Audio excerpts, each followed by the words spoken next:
ఇక్కడే ఎంఆర్పిఎస్. నేను ఒకటే మిమ్మల్ని కోరుతున్నా,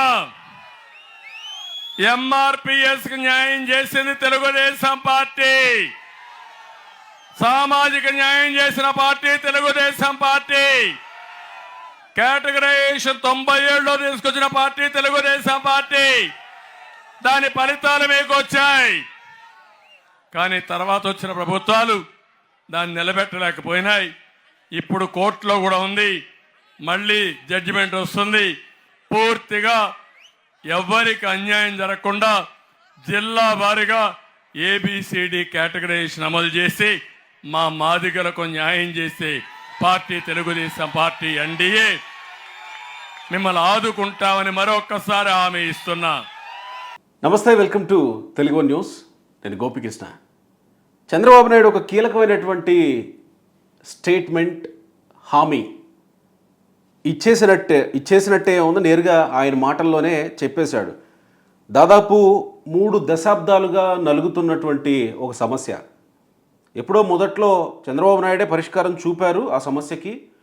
అయితే మళ్ళీ అది కోర్టులో పడి కాస్త పెండింగ్లో ఉన్నప్పుడు 3 దశాబ్దాలుగా పోరాటం చేస్తున్నటువంటి ఆంధ్రప్రదేశ్లో మాదిగ రిజర్వేషన్ పోరాట సమితి అనేటువంటిది మందకృష్ణ మాదిగ ఏర్పాటు చేసి ఎస్సీ రిజర్వేషన్స్లో ఉన్నటువంటి దాన్ని క్లాసిఫై చేయాలి, దానిలో వర్గీకరణ చేయాలి. ఎందుకంటే ఎక్కువ శాతం కాస్త ఎలైట్ పీపుల్గా ఉన్నటువంటి వర్గాలు తీసుకెళ్తూ ఉన్నాయి. అంటే మాల సామాజిక వర్గం వాళ్ళు తీసుకుంటున్నారు. అలా కాకుండా జనాభా ప్రాతిపదికన మాకు విభజించండి రిజర్వేషన్లు అని ఎప్పటి నుంచో పోరాటం చేస్తున్నారు. ఇది చంద్రబాబు నాయుడు గారు 97లో చేసినటువంటిది.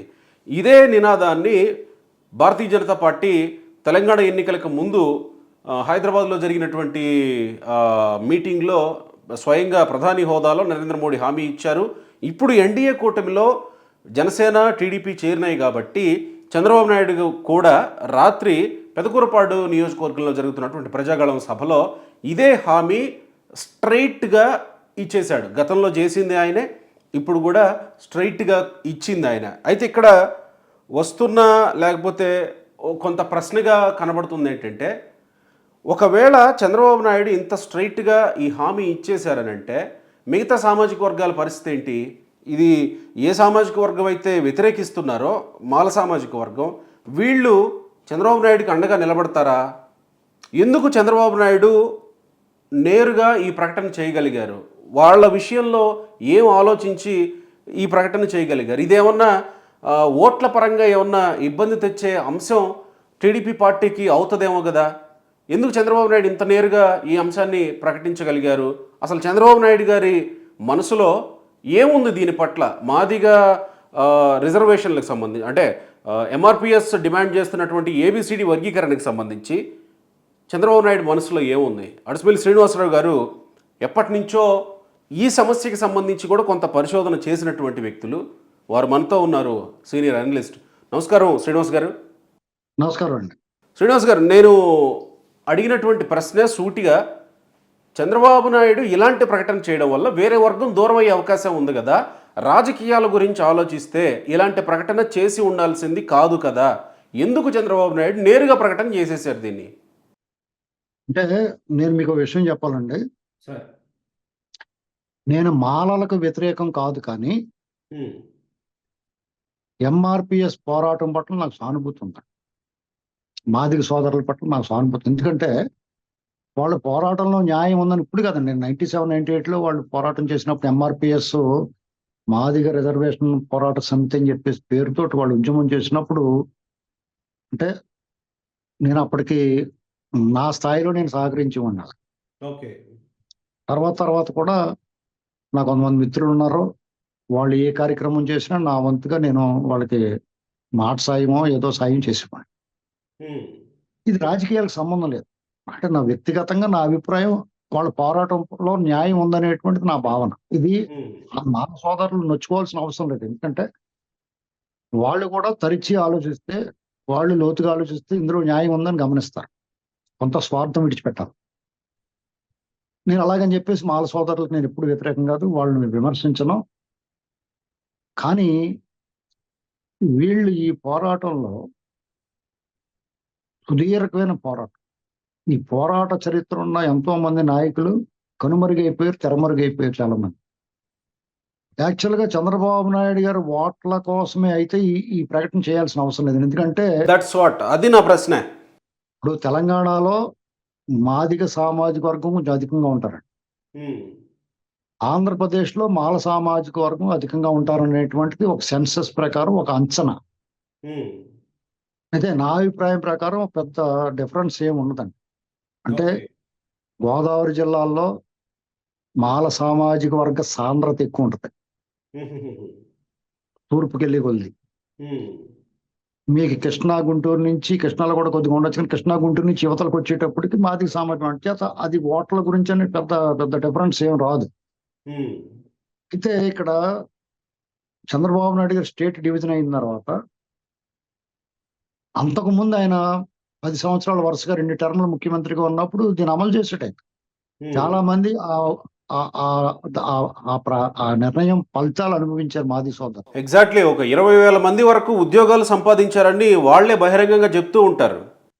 వాళ్ళు కూడా అంతే విశ్వాసంతో చంద్రబాబు నాయుడు గారికి, తెలుగుదేశం పార్టీకి సపోర్ట్ గా ఉన్నారు. ఆయన తెలంగాణలో పాదయాత్ర అప్పుడు కూడా నేను పెద్ద మాదిగని ప్రకటించుకున్నాడు ఆయన. అలాగే మాది సోదరులు అందరూ మందకృష్ణ గారు, అలాగే మోత్కుపల్లి నరసింహ గారు లాంటి వాళ్ళు అందరూ ముందుండి పాదయాత్ర నడిపించారు. ఉద్యమం తీవ్రంగా ఉన్న సమయంలో చాలా అండగా, దండగా, కొండంత అండగా నిలబడ్డారు. తర్వాత 2014లో రాష్ట్ర విభజన జరిగిన తర్వాత మరి ఏ రకంగా ప్రభావితం అయ్యారో తెలియదు. చంద్రబాబు నాయుడు గారు సమన్యాయం అన్నట్టుగా మాలలకు ప్రాధాన్యత ఇవ్వటం కనిపించింది. అంటే ముందున్నట్టు మాట్లాడుకోవాలి మనకు. అంటే కారం శివాజీ గారు ఎస్సీ కార్పొరేషన్ దానికి సంబంధించి, అలాగే జూపూడి ప్రభాకర్ అటువంటి మాల సామాజిక వర్గ నేతలకు కొంచెం ప్రాధాన్యతనిచ్చినట్టు కనిపించింది. డెఫినెట్ గా మాదిగ సామాజిక వర్గ నేతలు కినుక వహిస్తారు. అంటే మేము పెంచుకున్న మొక్క, ఆ ఫ్రూట్స్ మేము మాది అనుకున్న పార్టీలో మాకు తగిన వాటా దక్కలేదు రాజ్యాధికారంలో అనేటువంటిది నాయకులకు అనిపిస్తుంది. వాళ్ళని అనుసరించి, వాళ్ళ భావజాలాన్ని అనుసరించే వాళ్ళకి కూడా ఇది మనకు అన్యాయం జరుగుతుందేమనేటువంటి భావన కలుగుతుంది. దానదేనా ఏమైందంటే 2019 ఎన్నికలకు వచ్చేటప్పటికి మాదిగ 2 సామాజిక వర్గాల్లో జగన్మోహన్ రెడ్డికి మద్దతు లభించింది. అయితే జగన్మోహన్ రెడ్డి ఏకపక్షంగా మాలల పక్షపాతి, ఏం అనుమానం లేదండి. అలాగే మాల సామాజిక వర్గం 80% పైన ఆ గతంలో కాంగ్రెస్ కు, ఇప్పుడు వైఎస్ జగన్ పార్టీ, జగన్ వెనకాల ఉన్నారు. ఇప్పటికీ ఉన్నారు, రేపు కూడా ఉంటారు.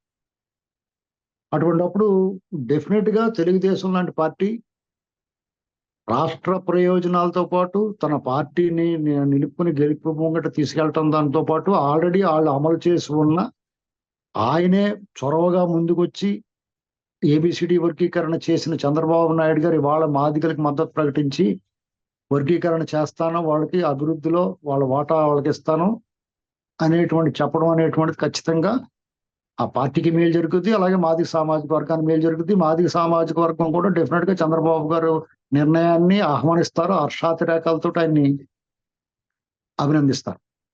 అంటే ఇదేదో నరేంద్ర మోడీ ప్రకటించారు కాబట్టి, మనం ఎన్డీఏలో ఉన్నాం కాబట్టి ప్రకటించాలి కాబట్టి ప్రకటించినట్టు అనుకోవాలా, లేకపోతే చంద్రబాబు నాయుడు మనసులో ఉన్న అంశమే అనుకోవాలా సార్? ఇది అలా అనుకోవడానికి అవకాశం లేదు. ఎందుకంటే 97, 98లో నేను అమలు చేసాడు కదా.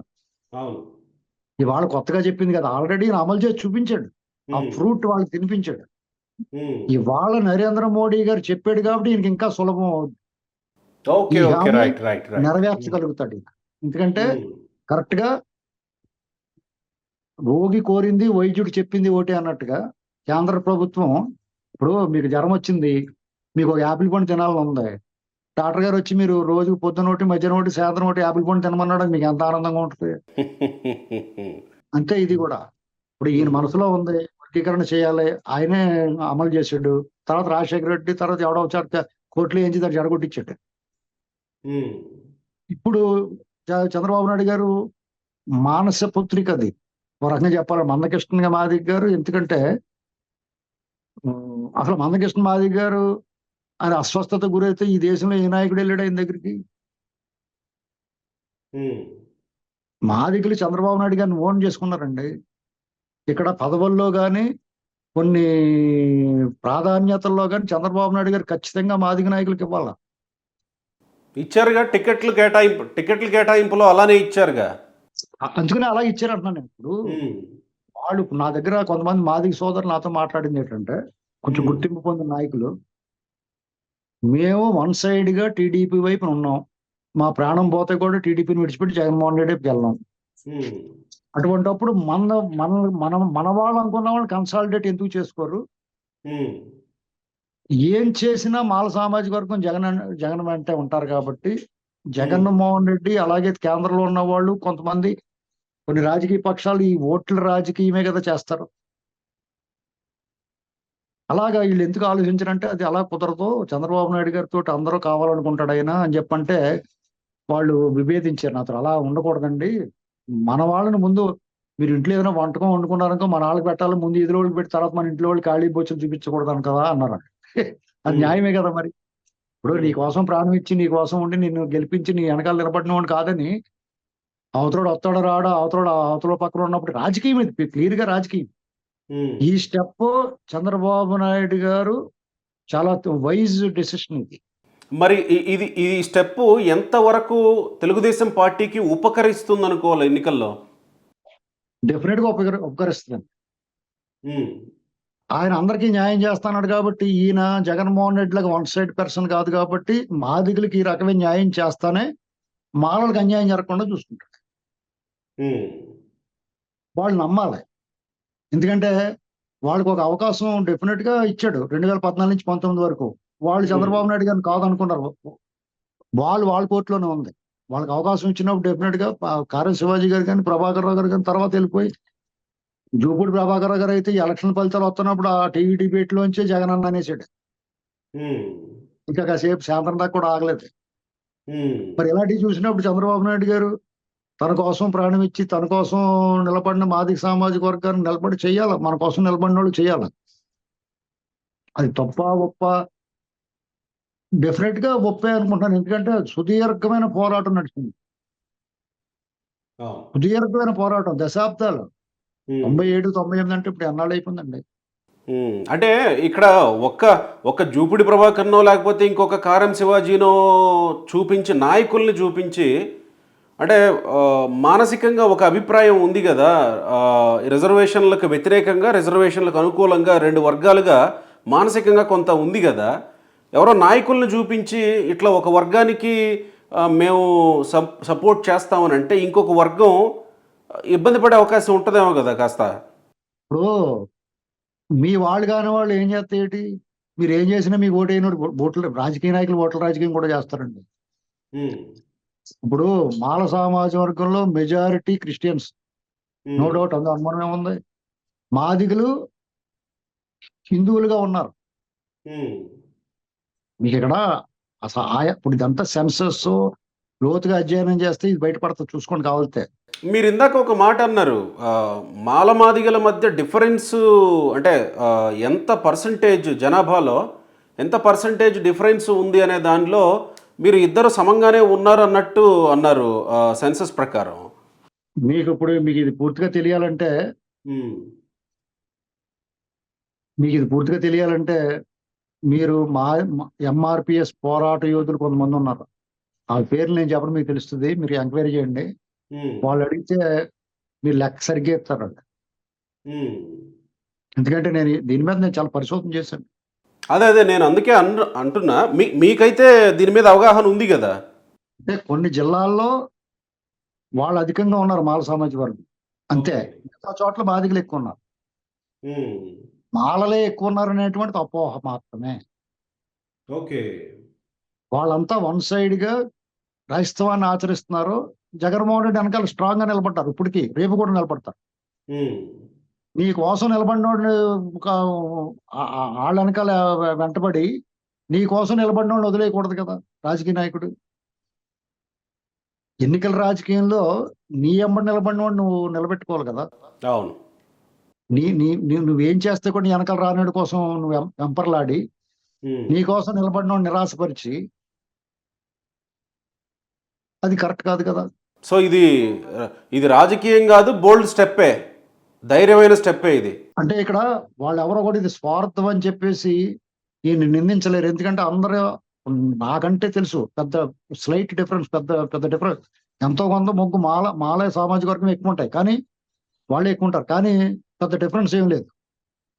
కానీ రాజకీయంగా చాలా మందికి తెలిసింది, ఎవరైనా ఆలోచించి చాలా పెద్ద కొమ్ములు తిని రాజకీయ నాయకులు కూడా చెప్పేది ఏంటంటే మాల సామాజిక వర్గం ఎక్కువ, మాదిగలు తక్కువ, తెలంగాణలో మాదిగలు ఎక్కువ, ఇలా మాట్లాడతారు. అటువంటిప్పుడు చాలా ధైర్యంగా బోల్డ్ స్టెప్ తీసుకున్నట్టయిన సాహసోపేతమైన చర్య, సాహసోపేతమైన సంభాషణ ప్రసంగం అది. రైట్. కాబట్టి మాదిగ సోదరులు 99% టీడీపీ వెనకాల, కూటమి వెనకాల నిలబడతారని నేను పూర్తిగా నమ్ముతున్నాను. ఇది అంటే కన్సాలిడేటెడ్ గా అది కంప్లీట్ ట్రాన్స్ఫర్ అవుతుంది కూటమికి. Right sir. Right sir, thank you.